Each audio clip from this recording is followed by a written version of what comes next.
Once upon a time, there lived a mama goat and her 7 little kids. Theirs was a happy little home. All the 7 little kids used to play in the meadows, into the wild, with the butterflies and birds singing along. Their days used to go in complete harmony and bliss, until one day a big black wolf noticed these little kids playing in a meadow. "Such an easy treat they are for me. I haven't eaten for ages. I am sure these would make delicious lamb chops for my dinner tonight," Wolf whispered. He waited for the moment when the mother goat would leave her kids alone, patiently hiding in the bushes. "Children, I am going to the market to buy bread and cookies for you.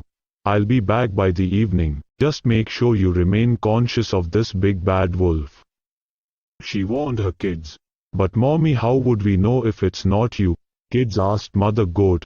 "Mother Goat, the wretched wolf can easily be recognized with his hoarse voice and black feet.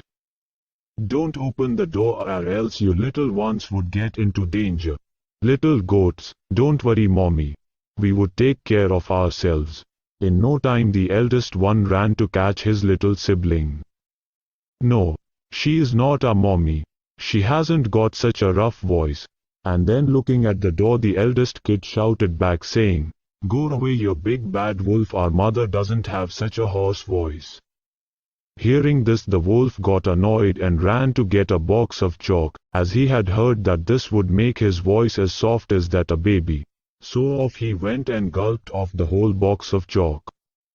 Knocking on the door again, he said, "Hello, kids, your mother is back. Look what I have got for you: cookies, breads and ginger ale." Little goat: "Oh, that sounds like our mother. Should we open the door now?"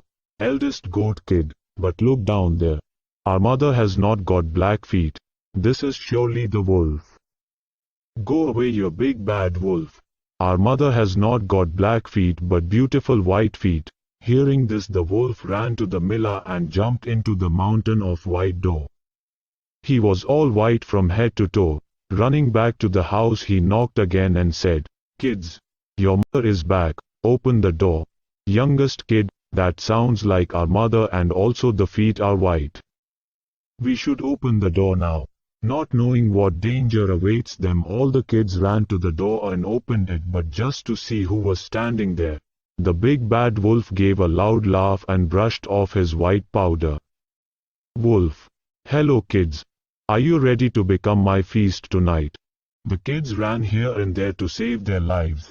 One went inside the kettle, the other in the oven. One looked for a place under the bed and the other tried saving itself by hiding in a pot. The youngest one was so tiny that he managed to hide himself inside the clock case. The wolf, having no mercy, started taking them out of their hidings. One by one he rolled them in a ball and gulped them up. In no time he ate all the kids except for the youngest one who was hiding in the clock case. With his tummy full, he burped and left the home. When the mother returned, she was shocked to see the door open and waited for the biggest nightmare that might have come true.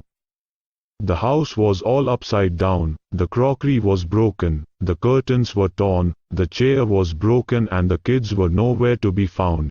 She cried for them, "Children, children, oh, where are you?" At that very moment, the youngest one came out of the clock case and hugged his mother, crying and howling, "Oh, mother, the bad wolf disguised us by sounding and looking like you.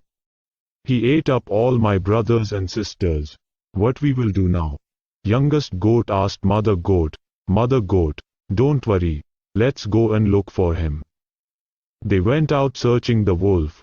His tummy was so filled that he slept off in a meadow near the house itself. His snores were so loud that even the branches of the tree were shuddering.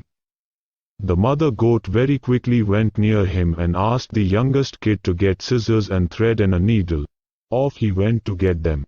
The mother goat very quietly slit open his tummy and took out all her kids from his tummy. They then filled up his tummy with stones as big as balls, and then she stitched the tummy with the thread and the needle. The wolf had such a huge feast after so long and he slept all night. In the morning when he got up, he was so thirsty that he tried running to the well. But his belly was so heavy that he could hardly walk. He picked up his belly and managed to reach the well. But the moment he bent down to drink water, he couldn't handle the weight and fell in the well. The kids were looking at all of this from their window and shouted happily, "Mommy! Mommy! The wolf has died.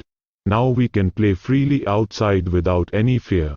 And they lived happily ever after. Moral: if you be bad to others, bad happens to you too.